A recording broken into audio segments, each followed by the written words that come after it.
Franck Ferrand raconte sur Radio Classique.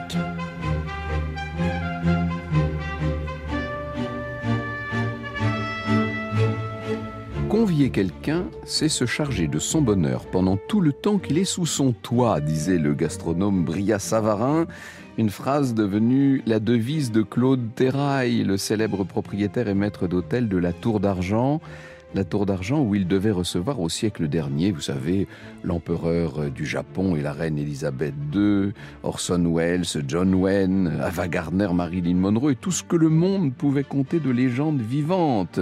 Se charger du bonheur de ses hôtes, de ceux qui viennent sous votre toit. C'est aujourd'hui le fils de Claude Terrail, André, qui tient ce temple de la gastronomie et qui veille sur les 450 000 bouteilles de la cave. Et c'est lui qui a repris l'ancienne devise de cette maison séculaire. Il n'est rien de plus sérieux que le plaisir. Une devise qu'on attribue indifféremment à Jean Cocteau ou à Grimaud de la Reynière. Vous voyez que j'ai cité déjà les deux grands gastronomes de notre tradition culinaire et de notre tradition d'accueil et d'élégance, Grimaud de la Reynière et Brillat-Savarin. Finalement, de Brillat-Savarin à Grimaud de la Reynière, c'est une philosophie à la fois hédoniste et professionnelle de la bonne table qui s'exprime. Et cette philosophie, elle imprègne un ouvrage que vient de faire paraître chez Hercher le grand chef Guy Savoy avec Anne Martinetti et Gilles Chénaud. C'est un ouvrage très bien fait puisqu'il alterne des études sur la gastronomie au XVIIIe siècle et sur sa présence dans les grands textes de notre littérature et des recettes qui sont signées Guy Savoy et qui sont très détaillées, vraiment des recettes à faire. C'est un livre qu'on doit pouvoir feuilleter dans la cuisine d'une certaine manière. Ouvrage donc centré sur les fourneaux, les hautes toques, les belles fourchettes telles que les ont glorifiées les grands écrivains du XVIIIe. Voici ce qu'écrivait en 1739 François Marin, qui était maître d'hôtel du maréchal de Soubise, dans un ouvrage clé dont j'ai déjà eu l'occasion de vous parler il y a quelques jours, qui s'appelait Les dons de Comus. Comus, c'était cette divinité antique, fils de Bacchus, protecteur des cuisiniers. Je cite donc François Marin. La cuisine moderne est une espèce de chimie. La science du cuisinier consiste aujourd'hui à décomposer, à faire digérer et à quintessencier des viandes, à tirer des sucs nourrissants et légers, à les mêler et les confondre ensemble de façon que rien ne domine et que tout se fasse sentir. Voilà le secret d'une bonne cuisine, que rien ne domine et que tout se fasse sentir. Il y a cependant plus de 2 siècles qu'on connaît la bonne chère en France, ajoute l'auteur des dons de Comus. Mais on peut assurer sans prévention que cette cuisine n'a jamais été si délicate et qu'on n'a point encore travaillé ni si proprement, ni d'un goût si fin. On distingue aujourd'hui chez les gens du métier et chez les personnes qui se piquent d'avoir une bonne table, la cuisine ancienne et la cuisine moderne. La cuisine ancienne est celle que les Français ont mise en vogue par toute l'Europe et qu'on suivait généralement il n'y a pas encore 20 ans. La cuisine moderne, établie sur les fondements de l'ancienne avec moins d'embarras, moins d'appareils et avec autant de variété, est plus simple, plus propre et peut-être encore plus savante. L'ancienne cuisine était fort compliquée et d'un détail extraordinaire. La cuisine moderne est une espèce de chimie.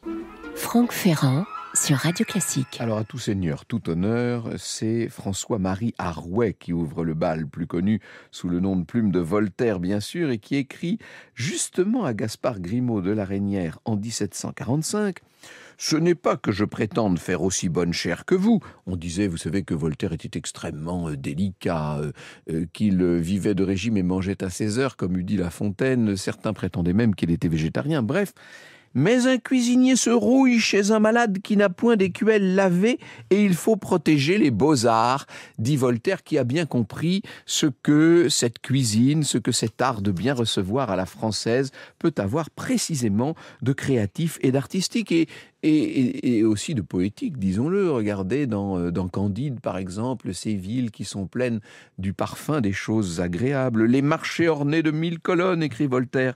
Les fontaines d'eau pure, les fontaines d'eau rose, celles de liqueurs de canne, de sucre qui coulaient continuellement dans de grandes places pavées d'une espèce de pierrerie qui répandait une odeur semblable à celle du girofle et de la cannelle. Ça, c'est dans Candide où l'on peut lire également cette description de l'hôtellerie où arrivent Candide et Cacambo quand ils sont à Eldorado. On leur sert, je cite, 4 potages garnis chacun de 2 perroquets, un contour bouilli qui pesait 200 livres, 2 singes rôtis d'un excellent goût, 300 colibris dans un plat et 600 oiseaux-mouches dans un autre. Des ragoûts exquis, des pâtisseries délicieuses. Vous voyez que Voltaire n'est pas le dernier à rêver et à faire du poème sur cette cuisine. Il y a aussi cet autre festin qui est offert aux 3 prophètes dans un chapitre du Taureau blanc. Je cite: « On servit 2 potages, l'un de bisque, l'autre à la reine. Les entrées furent une tourte de langue de carpe, des foies de lotte et de brochet, des poulets aux pistaches, des innocents aux truffes et aux olives, 2 dindonneaux aux coulis d'écrevisses, de mousserons et de morilles et un chipolata. Le rôti fut composé de faisans d'eau, de perdreaux, de gelinottes, de cailles et d'ortolans avec 4 salades. Au milieu était un surtout dans le dernier goût. Rien ne fut plus délicat que l'entremets, rien de plus magnifique, de plus brillant, de plus ingénieux que le dessert. » Vous écoutez Radio Classique. Je parlais de Brillat-Savarin et de Grimaud de la Reynière dans le numéro qui est actuellement au kiosque d'Historia, qui justement revient sur 1000 ans de cuisine française. Jean-Robert Pitt de l'Institut, Jean-Robert Pitt revient sur ces 2 grands personnages. La vraie passion de Brillat-Savarin, nous dit-il tout au long de sa vie, est la gastronomie qu'il pratique chez lui, en compagnie d'amis choisis ou chez ces derniers qu'il invite volontiers pour sa conversation et sa joie de vivre. Ça fait partie intégrante, évidemment, de cet art de la table, la conversation et la joie de vivre, d'ailleurs. Rien de pire qu'une conversation triste ou sombre. Lorsque vous voulez liquider un dîner, c'est le meilleur moyen. Pour lui faire plaisir, ces derniers partagent avec lui les meilleurs mets, les meilleurs vins disponibles à cette époque à Paris, dans les châteaux de la région parisienne, ou en Bugey, dit-il, Bugey où il séjourne tous les automnes pendant les vacances de la Cour de cassation. Et oui, c'est un juriste, ne l'oublions pas, d'abord et avant tout, ce Brillat-Savarin. Ce sont ses amis qui le supplient l'âge venu de coucher sur le papier ses mémoires gastronomiques, tant sa compagnie les remplit d'aise. Alors, on connaît toutes les phrases de Brillat-Savarin, on lui en a prêté quelques-unes, mais il y en a beaucoup qui sont véritablement de lui, qui sont passées à la postérité, bien sûr. C'est lui qui disait: la gourmandise est un acte de notre jugement par lequel nous accordons la préférence aux choses qui sont agréables au goût sur celles qui n'ont pas cette qualité. Voilà, ça c'est bien dit finalement. En gros, mieux vaut aimer les bonnes choses que les mauvaises. La découverte d'un mets nouveau fait plus pour le bonheur du genre humain que la découverte d'une étoile. On doit pouvoir être d'accord avec cette formule. Et ceux qui s'indigèrent ou qui s'enivrent ne savent ni boire ni manger, disait-il. Ça, c'est pour ceux qui auraient oublié qu'il ne faut jamais abuser de toutes ces bonnes choses et qu'il n'en faut consommer qu'avec modération, n'est-ce pas? Encore une phrase de Brillat-Savarin. Prétendre qu'il ne faut pas changer de vin est une hérésie. La langue se sature et, après le 3e verre, le meilleur vin n'éveille plus qu'une sensation obtuse. Et c'est une sensation obtuse, pardon. Et c'est vrai que la variété fait partie, avec l'harmonie, du bien vivre et du bien manger, en l'occurrence du bien boire. Alors, Jean-Robert Pitt se penche également dans ce numéro d'Historia sur Grimaud de la Reynière, qui est, nous dit-il, le véritable inventeur de la critique gastronomique. Parce que ce n'est pas le tout de préparer des manuels, de savoir cuisiner, de servir de bons plats. Encore faut-il ceux qui sont capables d'en parler, d'en bien causer, comme aurait dit Talleyrand, n'est-ce pas ? Ce talent de critique qu'il exerce, nous dit Jean-Robert Pitt, entre 1803 et 1812 en créant les jurys dégustateurs, les séances qui se déroulent chez lui ou au restaurant Le Rocher de Cancale, rue Montorgueil à Paris, l'un de ces nouveaux établissements qu'il fréquente le plus souvent. Vous savez que cette rue Montorgueil était bien placée parce que c'est par là qu'arrivait dans la capitale la marée, n'est-ce pas, qui se rendait aux Halles toutes proches, je ferme la parenthèse. Tout ça permet, dit-il, à un groupe choisi de ses amis, parmi lesquels Cambacérès, fameux gastronome s'il en est, de juger des plats. Ceux-ci sont livrés par des traiteurs ou des restaurateurs désireux de recueillir de doctes avis et de s'en prévaloir dans la promotion de leur maison. En voici le principe. Un jury composé de mâchoires respectables qui ont vieilli sous le harnais de la gourmandise et dont le palais exercé dans toutes les branches de l'art dégustateur s'est apprécié dans toutes leurs parties des objets qui sont soumis à leur jugement, est sans doute un tribunal aussi parfait que peut l'être une institution humaine. Il mange, il boit tout ce qu'il est chargé de déguster sans connaître le nom des auteurs, en sorte que c'est le mérite seul des producteurs qui me décide et qu'il ne peut être influencé par l'éclat d'un nom illustre ou rendu sévère par l'obscurité d'un autre qui ne serait pas encore connu. Franck Ferrand sur Radio Classique. Nous parlions tout à l'heure de Voltaire. C'est Madame du Châtelet aussi qui organisait des soupers de dames dont son domestique, qui s'appelait Longchamp et qui a écrit ses mémoires, a immortalisé le souvenir. C'est Longchamp qui nous parle d'un souper qui a lieu à Chaillot, dans un cabaret nommé la Maison Rouge, je le cite. « J'y avais été envoyé la veille par Madame du Châtelet pour y commander un repas copieux et délicat destiné à une compagnie de 6 personnes distinguées. Ces 5 convives qui avec elle formaient ce nombre étaient Madame la Duchesse de Boufflers, Mesdames les Marquises de Mailly de Gouvernay, du Défend et Madame de la Pouplinière. C'était l'été, il faisait très chaud, quoique vêtues à la légère, ces dames étant arrivées se mirent encore plus à l'aise, se débarrassèrent d'une partie de leurs parures et vêtements, hormis ceux que la bienséance leur prescrivait de garder.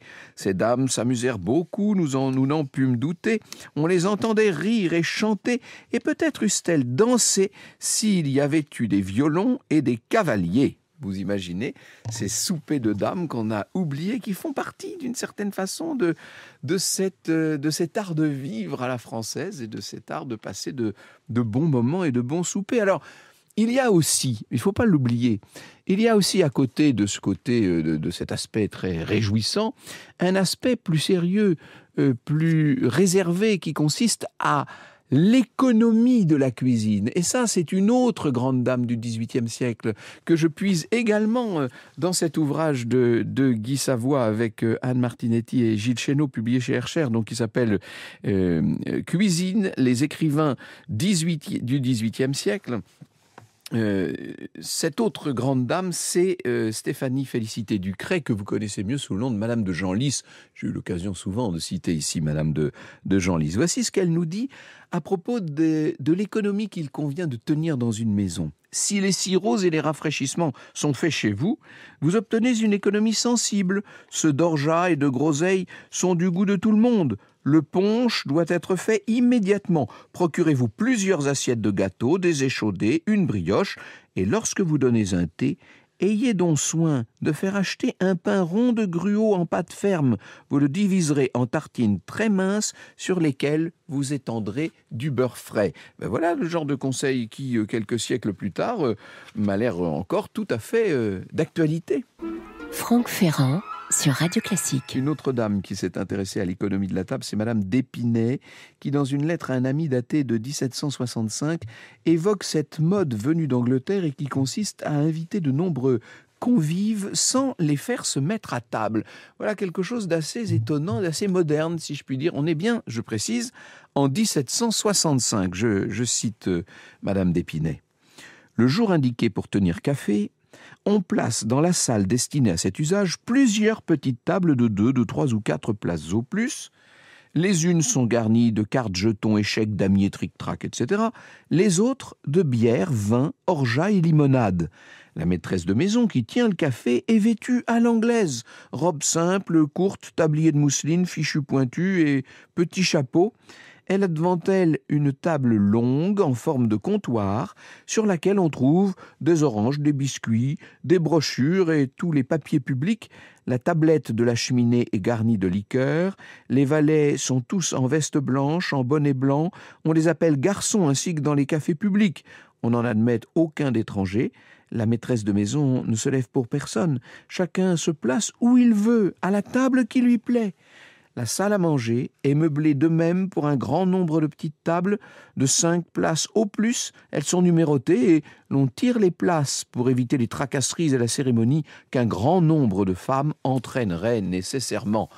Cette façon de tirer au sort les places à table, j'ai eu l'occasion de l'expérimenter chez une personne très regretté et qu'ont connu un certain nombre de nos auditeurs, je le sais. Je pense à Nicole Poisson-Genin qui organisait des dîners absolument merveilleux où elle jouait véritablement le rôle d'une maîtresse de maison. C'est-à-dire que les sujets de conversation étaient fournis par le maître d'hôtel à l'avance. On vous téléphonait 2 ou 3 jours avant pour savoir à peu près dans quel registre vous alliez devoir vous exprimer. Et c'est elle qui donnait la parole, qui la retirait, qui la faisait circuler, n'est-ce pas ?